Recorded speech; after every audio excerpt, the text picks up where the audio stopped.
गणित भाग 2 मधील प्रकरण क्रमांक 7 महत्त्व मापन यामधील वर्तुळखंड म्हणजे काय हा भाग पहिल्यांदा आपण पाहूयात.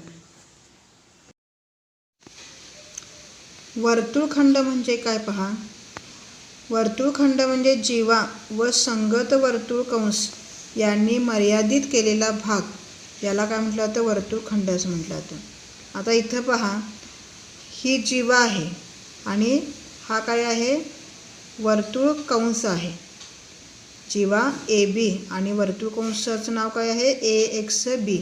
तर यांनी काय केलं आहे, मर्यादित केलेला जो भाग आहे तर त्याला काय म्हणू शकतो आपण, वर्तुळखंड असं म्हणू शकतो. आता इथं बघा, लघुवर्तुळखंड म्हणजे काय बघा, जीवा आणि लघुवर्तुळ कंस यांनी मर्यादित केलेल्या भागास लघुवर्तुळखंड असं म्हणतात. ही जीवा आणि हा काय आहे, लघुकंस आहे. हा काय आहे, लघुकंस आहे.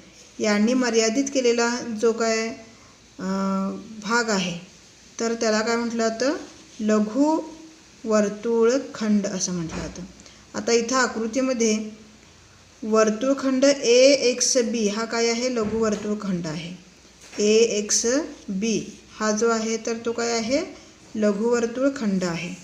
आता पुढे बघा दुसरा, विशाल वर्तुळखंड. विशाल वर्तुळखंड कशाला म्हणायचं, तर जीवा आणि विशाल वर्तुळकंस ही काय आहे, जीवा आहे आणि हा काय आहे, विशाल वर्तुळकंस आहे. तर यांनी मर्यादित केलेला जो भाग आहे तर त्या भागास विशाल वर्तुळखंड असे म्हणतात. म्हणजे ए वाय बी चा जो भाग आहे हा, तर याला आपण काय म्हणू शकतो, विशाल वर्तुळखंड असे आपण म्हणू शकतो. कारण ही काय आहे, जीवा आणि हा काय आहे, विशाल कंस आहे. तर यांनी मर्यादित केलेला जो भाग आहे तर तो काय आहे, विशाल वर्तुळखंड आहे. आता या आकृतीमध्ये वर्तुळखंड ए वाय बी हा काय आहे, विशाल वर्तुळखंड आहे. याच्यानंतर पुढचा बघा, तिसरा प्रकार आहे अर्धवर्तुळखंड. व्यासामुळे तयार होणाऱ्या वर्तुळखंडाला अर्धवर्तुळखंड म्हणतात. आता समजा आपण काय केलं, या ओ या केंद्रामधून, वर्तुळ केंद्रामधून काय केला, व्यास काढला आपण. तर वर्तुळ केंद्रामधून जाणारी जीवा म्हणजेच काय असते, व्यास असते त्या वर्तुळाची. मग या व्यासामुळे काय झाले आहेत, दोन भाग होणार आहेत. या वर्तुळाचे काय होतील, दोन अर्ध भाग होतील, अर्धे काय होतील, वर्तुळखंड तयार होतील. तर या व्यासामुळे तयार होणाऱ्या वर्तुळखंडाला आपण अर्धवर्तुळखंड असं म्हणू शकतो. त्याच्यानंतर वर्तुळखंडाचे क्षेत्रफळ कशा पद्धतीनं काढलं जातं ते आपण पाहूयात. आता इथं पहा, हा काय आहे, वर्तुळखंड आहे. या आकृतीमध्ये पी एक्स क्यू हा लघुवर्तुळखंड आहे, पी एक्स क्यू हा, आणि पी वाय क्यू हा काय आहे, विशाल वर्तुळखंड आहे. तर लघुवर्तुळखंडाचे क्षेत्रफळ कसे काढता येईल हे आपण पाहूया आता. तर वर्तुळ केंद्र काय येतं, ओ आहे. तर या ओ पासून ओ पी आणि ओ क्यू या दोन आपण त्रिज्या काढल्या. आता बघा, वर्तुळ पाकळी जी आहे कोणती, ओ पी एक्स क्यू याचे क्षेत्रफळ आपल्याला काढता येते. आणि तसंच आपल्याला त्रिकोण ओ पी क्यू जो आहे, ओ पी क्यू याचं पण क्षेत्रफळ आपल्याला काढता येतं. तर या वर्तुळ पाकळीच्या क्षेत्रफळामधून त्रिकोणाचे क्षेत्रफळ समजा आपण काय केले, वजा केले. म्हणजे ही जी पूर्ण वर्तुळ पाकळी आहे याच्यामधून हा जो त्रिकोण आहे याचं क्षेत्रफळ वजा केलं की आपल्याला काय मिळणार आहे, या वर्तुळखंडाचे क्षेत्रफळ आपल्याला मिळेल. आणि म्हणून वर्तुळखंड पी एक्स क्यू चे क्षेत्रफळ बरोबर का होणार आहे, वर्तुळ पाकळी ओ पी एक्स क्यू चे क्षेत्रफळ वजा त्रिकोण ओ पी क्यूचे क्षेत्रफळ. आता वर्तुळ पाकळीचे क्षेत्रफळाचे सूत्र आपल्याला माहिती आहे, ते मागील व्हिडिओमध्ये आपण काय केले, याच्यावरची उदाहरणं आपण सोडवलेली आहेत. वर्तुळ पाकळीचे क्षेत्रफळ बरोबर θ/360 गुणिले वर्तुळाचे क्षेत्रफळ म्हणजे थीटा छेद 360 गुणिले पाय आर वर्ग. आता वजा काय करायचं आहे, त्रिकोणाचे क्षेत्रफळ. तर त्रिकोणाचे क्षेत्रफळ आपण काय करू शकतो, ह्याच्यामधून वजा करू शकतो. आता इथं आकृतीमध्ये बघा ओ पी क्यूमध्ये त्रिकोण ओ पी क्यू जो आहे त्याच्यामध्ये रेख पी टी हा बाजू ओ क्यूवर टाकलेला काय आहे, लंब आहे. ही पी टी ही जी रेख आहे तर ती ओ क्यू याच्यावर टाकलेला काय आहे, लंब आहे.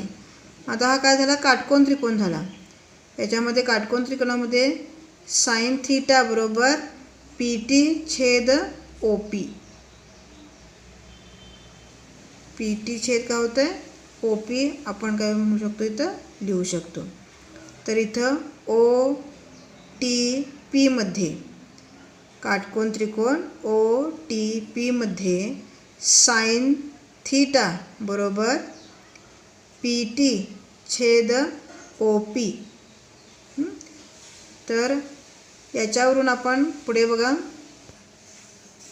तर साइन थीटा बरोबर पी टी छेद ओ पी आणि म्हणून पी टी बरोबर काय होतं आहे, पी टी हा लंब आहे तर पी टी बरोबर ओ पी गुणिले साइन थीटा होतं आहे. म्हणून पी टी बरोबर आर साइन थीटा होऊ शकतं आहे. आर का, तर ओ पी काय आहे, त्रिज्या आहे त्या वर्तुळाची, म्हणून इथं काय लिहिले, आर लिहिले. आता त्रिकोण ओ पी क्यूचे क्षेत्रफळ बघूया. त्रिकोण ओ पी क्यूचे क्षेत्रफळ, तर हा इथं काय आहे, त्रिकोण आहे ओ पी क्यूचे क्षेत्रफळ. तर याचं क्षेत्रफळाचं सूत्र काय आहे, 1/2 गुणिले पाया गुणिले उंची. आता इथं पाया कोणता होईल, ओ क्यू काय आहे, पाया आहे. हा ओ क्यू काय आहे, पाया आहे आणि पी टी काय आहे, त्याची उंची आहे. ओ क्यू काय आहे, पाया आणि पी टी आहे, उंची आहे. मग आता इथं पी टी आपल्याला माहिती आहे, तर पी टी याची किंमत आता आपण काढली आहे. पी टीची किंमत किती आहे, पी टी बरोबर आर साइन थीटा आणि हे ओ क्यू मात्र काय आहे, या वर्तुळाची त्रिज्या आहे म्हणजे आर आहे. तर म्हणून आता ओ पी क्यूचे क्षेत्रफळ बघा, ओ क्यू गुणिले 1/2 गुणिले ओ क्यू गुणिले पी टी. ओ क्यू म्हणजे काय आहे, वर्तुळाचा पाया आहे आणि पी टी आत्ता आपण इथं काय केले, आर साइन थीटा काढलेला आहे. मग आता इथं काय 1/2 गुणिले आर म्हणजे आर वर्ग आणि साइन थीटा. तर हे काय मिळालं आपल्याला, दुसरं समीकरण मिळालेलं आहे. आता इथं बघा वर्तुळखंडाचे क्षेत्रफळ मगाशी आपण काढलेलं, वर्तुळखंड पी एक्स क्यूचे क्षेत्रफळाचं सूत्र मगाशी आपण लिहिलेलं. काय होतं ते, तर वर्तुळ पाकळीचे क्षेत्रफळ वजा त्रिकोणाचे क्षेत्रफळ. तर इथं काय केलं होतं, मगाशी आपण या वर्तुळ पाकळीचे क्षेत्रफळाचं सूत्र लिहिलेलं होतं. आता इथं काय लिहितो आपण, या ओ पी क्यूचे क्षेत्रफळ इथं लिहिलेलं आहे याच्यामध्ये. मग इथं काय झालं बघा, तर इथं पण काय आहे, आर वर्ग आणि इथं पण आर वर्ग आहे. दोन्हीमध्ये तो काय आहे म्हणून याला आपण सामायिक काढलं बाजूला. तर इथं काय शिल्लक राहतं बघा, क्यू पाया थीटा छेद 360 वजा 1/2 आणि इथं काय राहिले, साइन थीटा राहिलेलं आहे. मग आता इथं काय केलं आपण, इथं लघुकोणामधीच काय केलं आपण, साइन गुणोत्तर आपल्याला आपण शिकलेलं आहे. म्हणजे थीटा हे माप काय आहे, 90 अंश किंवा त्यापेक्षा कमी असेल तरच आपण काय करतो, हे सूत्र आपण वापरू शकतो. ही गोष्ट आपण लक्षात ठेवली पाहिजे. तर जेव्हा आपल्याला वर्तुळखंडाचे क्षेत्रफळ काढायचं असेल तर तेव्हा आपण काय करू शकतो, हे जे क्षेत्रफळाचं सूत्र आहे तर हे काय करणार आहोत, आपण वापरणार आहोत. तर अशा प्रकारे आपण या सूत्राचा उपयोग करून काही उदाहरणे सोडवण्याचा आपण प्रयत्न करूयात. इथं आता उदाहरण पहिलं पहा. आकृतीमध्ये कोण ए ओ बी याचं माप 30 अंश दिलेलं आहे. हा ए ओ बी हा जो कोण आहे तर त्याचं माप दिलं आहे 30 अंश. ओ ए ही जी त्रिज्या आहे तर ती 12 सेंटीमीटर दिलेली आहे. तर लघु वर्तुळखंडाचे क्षेत्रफळ काढायचं आहे. तर इथं हा जो लघु वर्तुळखंड तयार झालेला आहे त्याचं आपल्याला काय करायचं, क्षेत्रफळ काढायचं आहे. पायची किंमत दिली आहे 3.14. तर इथं सुरुवातीला आपण कोणकोणत्या दिलेल्या ज्या बाबी आहेत तर ते लिहूया आपण. तर इथं आर दिलेला आहे, त्रिज्या दिलं आहे, त्रिज्या आहे 12 सेमी.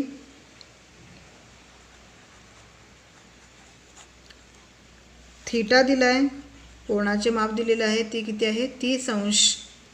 आणि याच्यामध्ये पायची जी किंमत आहे तर ती किती आहे 3.14. आता ही सोडवण्याची पहिली पद्धत आपण बघूयात कशा पद्धतीनं हे सोडवलं जातं. तर पहिल्यांदा सुरुवातीला आपण वर्तुळ पाकळीचे काय करूयात, क्षेत्रफळ काढूयात. तर वर्तुळ पाकळीचे क्षेत्रफळ जे आहे ते काढूया पहिल्यांदा आणि त्याच्यानंतर त्रिकोणाचे क्षेत्रफळ काढूयात.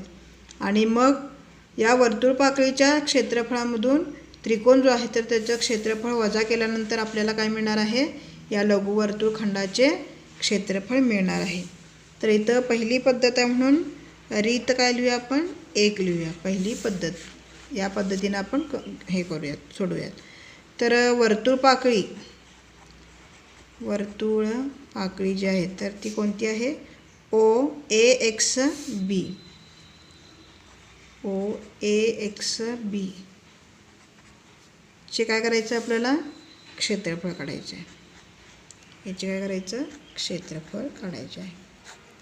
बरोबर काय होणार ते, θ/360 गुणिले पाय आर वर्ग. आता थीटा किती दिला आहे इथं, 30 दिलेला आहे. 30/360 गुणिले पायची किंमत 3.14 गुणिले आर जो आहे तर तो 12 गुणिले 12, कारण काय आहे आर वर्ग आहे म्हणून.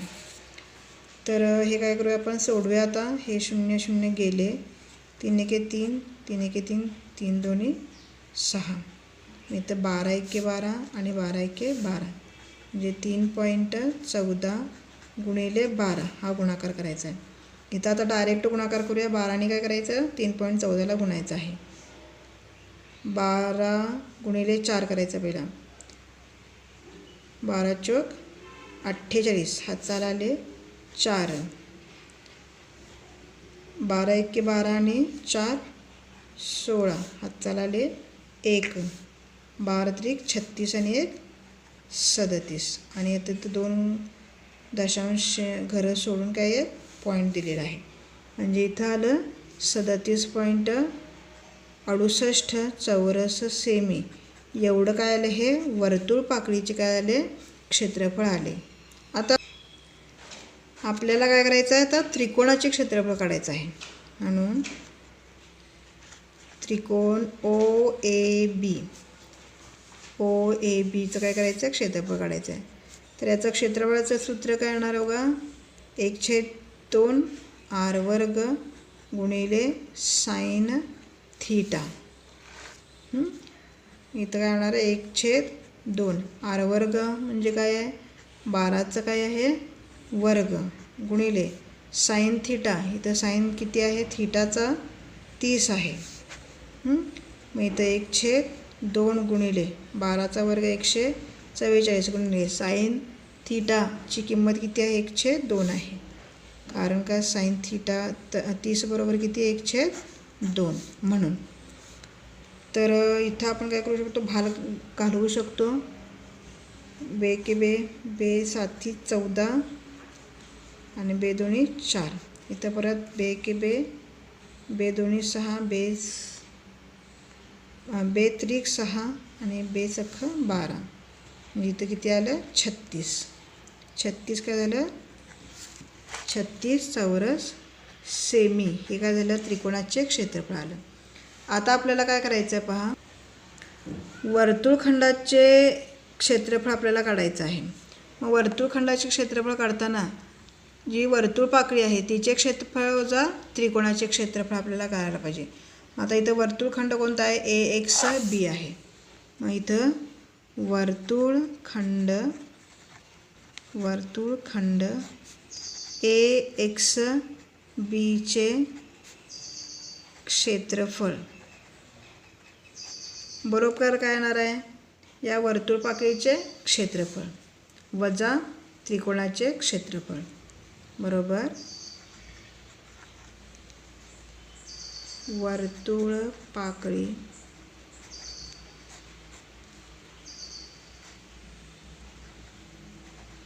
OXB चे क्षेत्रफळ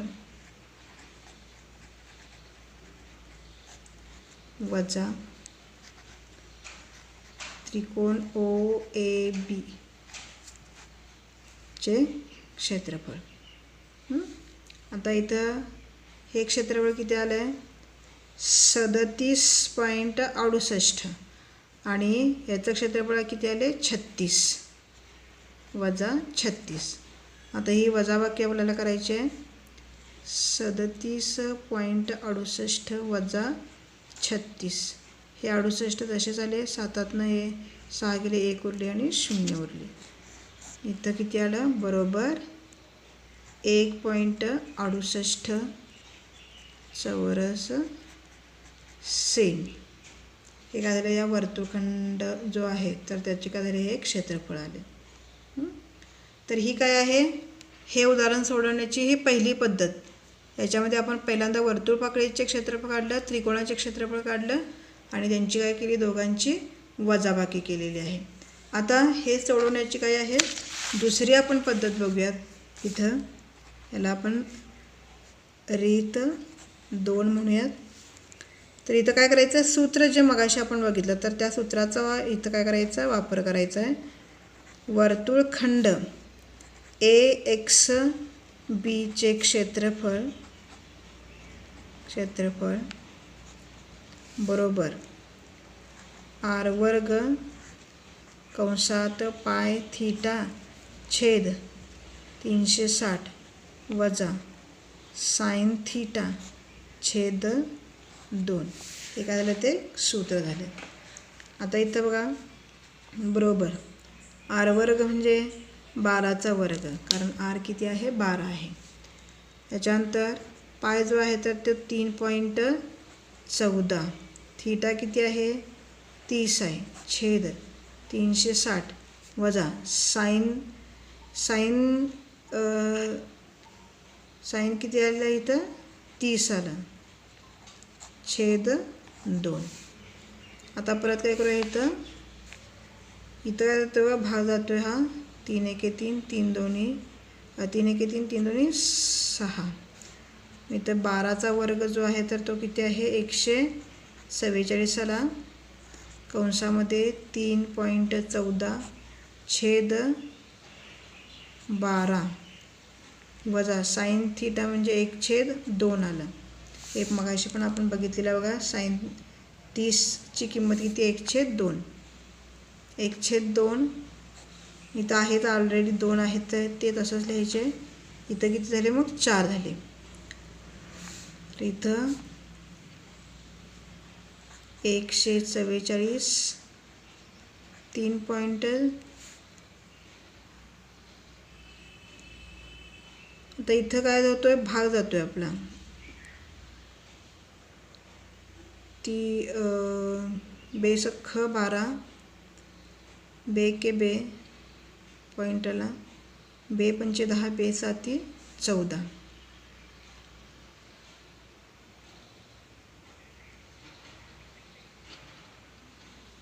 आता म्हणजे इथं किती आलं बघा 1.57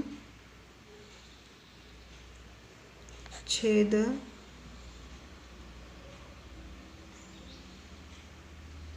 6 वजा 1/4 आलं. आता हे तिरकस गुणाकार करून आपण छेद समान करून घेऊयात. बरोबर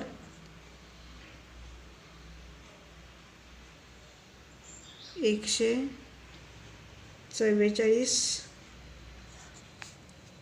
इथं गुणाकार करूया. इथं 7 चौक 28 हातचार आले 2 5 20 आणि 2 22 हातचार आले 2 4 1 4 आणि 5 6 6.28 वजा 6 छेद साइन चौक 24 बरोबर 144. आता 6.28 मधून 6 गेले म्हणजे इथं किती शिल्लक राहिले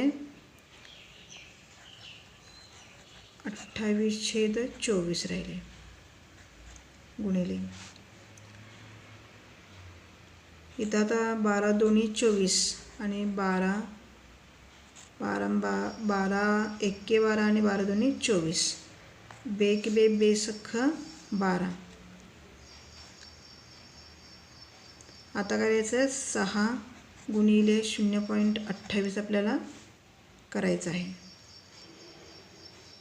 तर यानं गुणिले 6 8 48 हाताला आले 4 6 2 12 आणि 4 16 आणि 1 2 घरं सोडून काय झालं इथं दशांश आलं म्हणजे 1.68 चौरस सेमी एवढं काय झालं याचं उत्तर आपण काढलेलं आहे. जे मगाशी पण आपण एवढं उत्तर काढलं होतं. अशा पद्धतीने काय आहे 2 वेगळ्या प्रकाराने आपण काय केलं हे जे उदाहरण आहे तर ते सोडवलेलं आहे.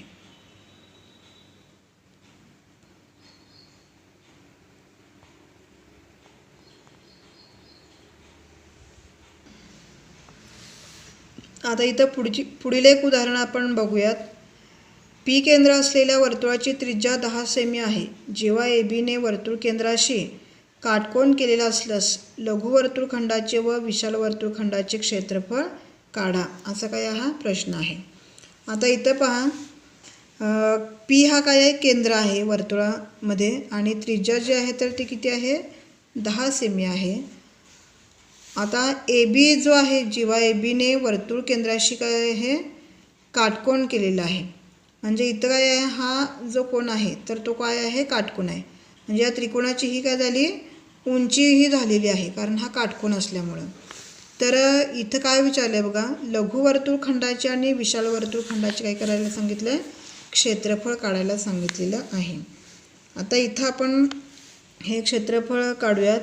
तर पहिल्यांदा सुरुवातीला याची उकल पाहताना आपण दिलेल्या ज्या बाबी आहेत तर त्या पाहूया पहिल्यांदा. म्हणजे इथं पहिला सुरुवातीला आर दिलेला आहे म्हणजे त्रिज्या जी आहे तर ती दिलेली आहे किती आहे 10 सेमी आहे ही 10 सेमी आहे. आता इथं कोण किती अंशाचा झाला आहे तर 90 अंशाचा म्हणजे थीटा जो आहे तर तो किती आहे 90 अंश आहे आणि पायची जी किंमत आहे तर ती किती दिली आहे 3.14 दिलेली आहे. आता पहिल्यांदा सुरुवातीला आपल्याला वर्तुळ पाकळीचं क्षेत्रफळ काढायला पाहिजे आणि मग त्याच्यानंतर त्रिकोणाचे क्षेत्रफळ काढून या वर्तुळ पाकळीच्या क्षेत्रफळामधून त्रिकोणाचे क्षेत्रफळ वजा केल्यानंतर आपल्याला या लघुवर्तुळखंडाचे क्षेत्रफळ मिळते आणि मग त्याच्यावरून आपण विशाल वर्तुळखंडाचे क्षेत्रफळ काढू शकतो. तर पहिल्यांदा सुरुवातीला आपण वर्तुळ पाकळीचे क्षेत्रफळ काढूया. वर्तुळ पाकळीचे क्षेत्रफळ तर बरोबर किती येईल ते बघा. तर हे क्षेत्रफळाचं सूत्र काय आहे तर थीटा छेद 360 गुणिले पाय आर वर्ग म्हणजे वर्तुळाचे क्षेत्रफळ. मग आता थीटा जो आहे तर तो किती आहे 90 आहे 90/360 गुणिले पायची किंमत 3.14 गुणिले आर जो आहे तर तो काय आहे 10 10चा वर्ग म्हणजे 10 गुणिले 10. आता इथं हा भाग जातो आहे 9 1 9 9 चौक 36. त्याच्यानंतर इथं म्हणजे इथं किती आलं बघा 1/4 गुणिले आता हे 3.14 गुणिले काय होतील 100 होतील. याच्यावर 2 शून्य दिला तर हे दशांश चिन्ह काय होतील पुढं जाईल म्हणजे 1/4 गुणिले 314.00. इथं 2 भाग घालूया 2 1 2 बे के बे 5 10 आणि 7 14 म्हणजे इथं किती आलं हे 157/2. आता 2 याला काय करायचं भाग घालवायचा म्हणजे बे 7 14 8 16 आणि 1 उरला 2 पंचे 10 म्हणजे 78 पॉईंट काय आलं 5 चौरस सेमी. तर हा जो भागाकार आहे तो डायरेक्ट केला आहे. तुम्ही परत भागाकार इथं करून बघू शकता बाजूला. तर हे उत्तर येते 78.5 चौरस सेमी. आता आपल्याला त्रिकोणाचे काय करायचे आहे क्षेत्रफळ काढायचं आहे. त्रिकोण कोणता त्रिकोण ए पी बी जो आहे तर त्याचं क्षेत्रफळ त्रिकोण ए पी बीचे क्षेत्रफळ. तर या क्षेत्रफळाचं सूत्र काय आहे त्रिकोणाच्या 1/2 गुणिले पाया गुणिले उंची. आता इथं काय झालं आहे बघा मी मगाशी सांगितलं तसं ही काय होणार आहे उंची आणि हा काय होणार आहे त्याचा पाया होणार आहे. आणि म्हणून इथं काय होणार आहे बघा म्हणजे पाया 1 त्रिज्या आणि उंची 1 त्रिज्या होणार आहे. म्हणजे 1/2 गुणिले 10 कारण त्रिज्या किती दिले 10 दिले 10 गुणिले 10. मग इथं भाग जातो हा 2 के 2 पंचे 10 आणि गुणाकार किती आला बघा 5 गुणिले 10 बरोबर 50 काय झालं इथं चौरस सेमी मिळालेलं आहे. आता आपल्याला वर्तुळपाकळीचे क्षेत्रफळ मिळाले आणि त्रिकोणाचे क्षेत्रफळसुद्धा मिळालेले आहे. आता याच्यावरून आपण हा जो लघु वर्तुळखंड आहे तर त्याचं काय करूया क्षेत्रफळ काढूया. म्हणून लघु वर्तुळखंडाचे क्षेत्रफळ बरोबर काय होणार आहे वर्तुळपाकळीचे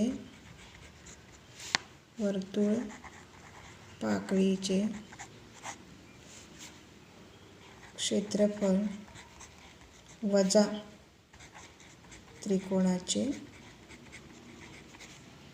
क्षेत्रफळ. आता वर्तुळपाकळीचे क्षेत्रफळ किती आले 78.5 म्हणून 78.5 वजा त्रिकोणाचे क्षेत्रफळ 50. तर हे काय करायचं वजाबाकी करायचं म्हणजे 78.5 मधून 50 गेले. इथं 5 राहिले असंच 8 मधून 0 गेले 8 7 मधून 5 गेले 2 म्हणजे इथं हे उत्तर किती आलं 28.5 चौरस सेमी.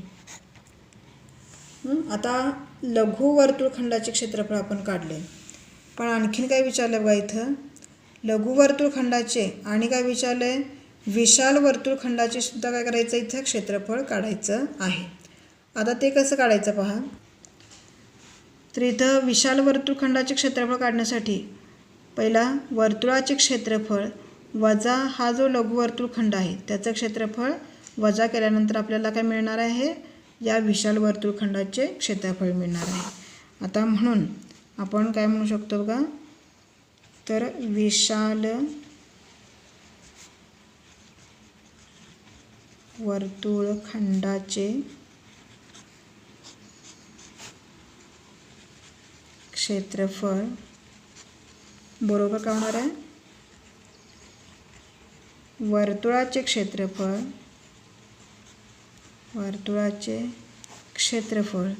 वजा काय होणार आहे लघु वर्तुळखंडाचे क्षेत्रफळ. आता मग इथं बरोबर तर वर्तुळाचे क्षेत्रफळ किती काढले आपण 78.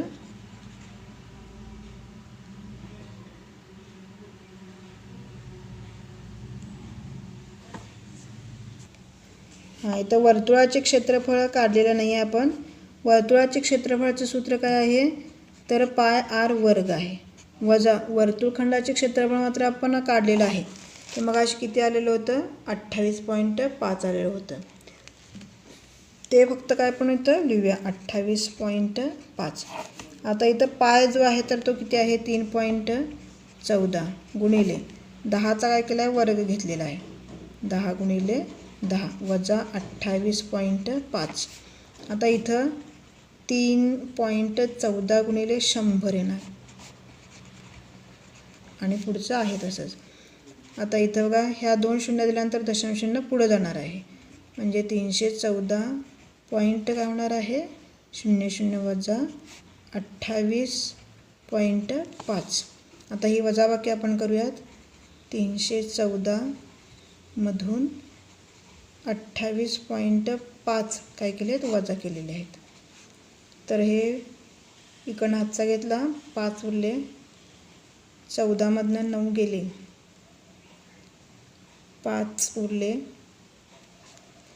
त्याच्यानंतर 11 मधून 3 गेले 8 उरले, हातचा लागला 1, 3 मधून 1 गेलं 2 उरलं, म्हणजे ही वजाबाकी किती आली आहे 285.50 चौरस सेमी.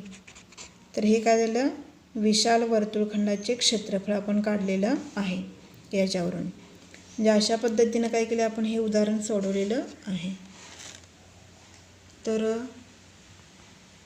सुरुवातीला आपण वर्तुळपाकळीचे क्षेत्रफळ काढले, नंतर त्रिकोणाचे क्षेत्रफळ, आणि मग लघुवर्तुळखंडाचे क्षेत्रफळ काढण्यासाठी वर्तुळपाकळीचे क्षेत्रफळ वजा काय केले त्रिकोणाचे क्षेत्रफळ केलं आणि हे काढलं आपण. आणि याच्यानंतर विशाल वर्तुळखंडाचे क्षेत्रफळ काढताना मात्र वर्तुळाचे क्षेत्रफळ वजा काय केले लघुवर्तुळखंडाचे क्षेत्रफळ केलेलं आहे. आणि अशा पद्धतीनं विशाल वर्तुळखंडाचे क्षेत्रफळ आपल्याला मिळालेलं आहे. तर हे जे गणित आहे तर ते काय करायचं वहीमध्ये लिहून घ्यायचं आहे.